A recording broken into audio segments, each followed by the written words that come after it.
पिछले दिनों नू में हुई वायलेंस और उस वायलेंस के बाद की घटनाओं की वजह से नू लगातार सुर्खियों में बना हुआ है। दोस्तों, ऐसे तो हरियाणा में आज़ादी के बाद कम्युनल टेंशन का कोई बड़ा इतिहास नहीं रहा है, लेकिन नू की पिछले दिनों हुई हिंसा ने हरियाणा के इतिहास में इस काले अध्याय को भी जोड़ दिया है।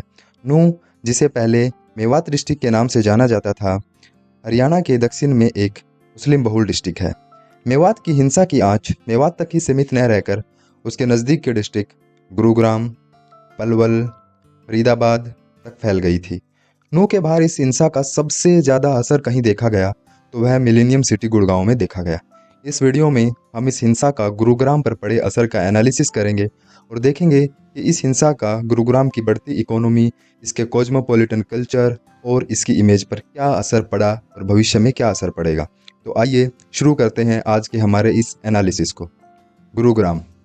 दोस्तों, यह शहर अपनी economic development, IT and technology industry, Maruti plant और अपने कॉस्मोपॉलिटन कल्चर के लिए पूरे देश दुनिया में जाना जाता रहा है। लेकिन पिछले दिनों हुए इंसिडेंट्स ने गुरुग्राम की इस इमेज के साथ कितना न्याय किया है, यह देखने के लिए सबसे पहले हिंसा के दौरान गुरुग्राम डिस्ट्रिक्ट में हुई घटनाओं पर एक नज़र डालते हैं।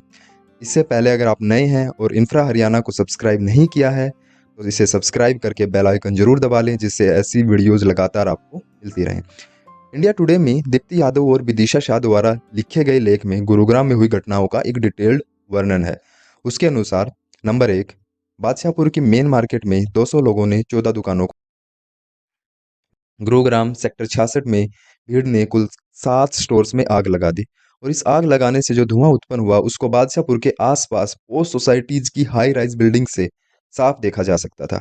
धुएं को देखते हुए आसपास जो पोस्ट सोसाइटीज हैं, जैसे REO, victory valley, M3M golf course, Trump tower, DLF harbour, Emaar Marbella, palm drive, जिनकी कीमत 2 करोड़ से लेकर 15 करोड़ तक है, इन सब सोसाइटीज के लोग हिंसा की वजह से घर से बाहर नहीं निकल पा रहे थे। नंबर 3, बादशाहपुर गुरुग्राम में मीट और बिरयानी की दुकानों को कर दिया था, जो पोस्ट कॉलोनी से मात्र कुछ ही दूरी पर थी। साथ ही यह जगह सेक्टर 60 से भी ज़्यादा दूर नहीं है, जहां कुछ समय पहले ही G20 के एक महत्वपूर्ण इवेंट स्टार्टअप 20 का आयोजन हुआ था। इंडिया टुडे के आर्टिकल के अनुसार सोशल मीडिया पर हिंसा की वायरल वीडियोज पटौदी, सोहना, सेक्टर 67 और सेक्टर 70 की हो सकती हैं। इससे एक दिन पहले ही गुरुग्राम के सेक्टर 57 में भीड़ ने मस्जिद में आग लगा दी और इस हमले में मस्जिद के डिप्टी इमाम की मौत हो गई और गोली लगने से 2 और लोगों के घायल होने की खबर है। इतना ही नहीं, गुरुग्राम की हिंसा के बाद तिगरा गांव में महापंचायत हुई, जिसमें माइनॉरिटी के लोगों का आर्थिक बहिष्कार की बात हुई और उससे पलायन को गति मिली। इसके अलावा भी दोस्तों, गुरुग्राम में हिंसा की छुट-पुट घटनाएं हुई, लेकिन इन सब इंसिडेंट्स का गुरुग्राम की इकोनॉमी और गुरुग्राम के आम लोगों के जनजीवन पर क्या असर पड़ा, चलिए इसे भी देखते हैं। इन सब इंसिडेंट के बाद प्रशासन ने संज्ञान लिया और ये वीडियो रिकॉर्ड किए जाने तक कुल 37 केस दर्ज किए, जिसमें 79 लोगों की गिरफ्तारी भी हो चुकी है। 2 अगस्त को हिंसा की घटनाओं की वजह से गुरुग्राम के लोग घरों से बाहर नहीं निकल पा रहे थे। अमर उजाला की रिपोर्टिंग के अनुसार गुरुग्राम में 2 अगस्त को लॉकडाउन जैसी सिचुएशन देखने को मिली, जहां मार्केट, सिनेमा हॉल्स, मॉल्स सब जगह सन्नाटा पसरा हुआ था और गुरुग्राम जैसी तेजी से चलने वाली सिटी के लिए यह खबर बिल्कुल भी अच्छी नहीं थी। गुरुग्राम हिंसा का सबसे बड़ा और सबसे नेगेटिव इम्पैक्ट कहीं देखने को मिला तो वो माइनॉरिटी वर्कर्स और लेबर्स का गुरुग्राम से पलायन था। तनाव और भय के माहौल में बहुत से माइनॉरिटी वर्कर्स ने गुरुग्राम को छोड़ दिया और अपने गांव या दूसरे शहरों में सेफ ऑप्शन के लिए वो चले गए। इसे इस इवेंट को या इस न्यूज़ को इकोनॉमिक टाइम्स, द क्विंट और अन्य न्यूज़ एजेंसियों ने भी प्रमुखता से कवर किया। इस इशू की गंभीरता समझने के लिए आइए इकोनॉमिक टाइम्स और द क्विंट में छपी रिपोर्ट्स देखते हैं। इकोनॉमिक टाइम के इस आर्टिकल के अनुसार गुरुग्राम से व्हाइट कॉलर टेम्परेरी जॉब करने वाले लोग पलायन कर रहे हैं, जो mainly parking attendant, cab driver, office peons, security staff इस तरह के कार्य करते थे और इन्हीं इनफॉर्मल वर्कर्स की वजह से छोटे बिजनेस चलते थे। साफ शब्दों में कहें तो छोटे बिजनेस को चलाने में इनकी महत्वपूर्ण भूमिका होती थी। अब द क्विंट में छपी रिपोर्ट में भी देखते हैं, इसमें माइनॉरिटी वर्कर्स के पलायन का बहुत से सेक्टर में क्या इंपैक्ट पड़ा, उसका डिटेल्ड एनालिसिस किया गया है। तो आइए इनमें से कुछ कहानियों को देखते हैं। कट एंड स्टाइल सैलून्स की एक चेन है, जिसने अपने स्टोर्स पर वर्कर की कमी की वजह बताते हुए ग्राहकों को आने से पहले अपॉइंटमेंट लेने को कहा है। द क्विंट की टीम के पूछने पर मैनेजमेंट टीम के एक सदस्य ने बताया कि ज्यादातर वर्कर्स मुस्लिम समाज से थे और जो शहर छोड़कर चले गए हैं। अब दूसरी कहानी की तरफ बढ़ते हैं। दूसरी कहानी हाई राइज बिल्डिंग्स की है। सेक्टर 70 में झुग्गियों में रहने वाले ज्यादातर प्रवासी गुड़गांव छोड़कर चले गए। इसका सीधा इफेक्ट हाई राइज बिल्डिंग में साफ सफाई और सिक्योरिटी के काम करने वालों सेक्टर पर पड़ा। उदाहरण के लिए हम दो सोसाइटीज देखते हैं। टुलिप ऑरेंज सोसाइटी में जहाँ पहले 12 लोग साफ सफाई का काम करते थे, अब वो काम सिर्फ 4 लोग ही कर रहे हैं। और पारस इरेन सोसाइटी में जो वर्कर्स थे वो अपने गांव चले गए, पलायन कर गए। उसकी वजह से 30 नए लोगों को बढ़ी हुई सैलरी पर रखना पड़ा। और तीसरी कहानी है कार रिपेयर शॉप्स और कारपेंटर्स की दुकानों की, जिसमें वर्कर की कमी की वजह से मालिकों को खुद ही काम करना पड़ रहा है और काम में जो ओवरऑल आउटपुट होना चाहिए था वो भी पहले से कम है।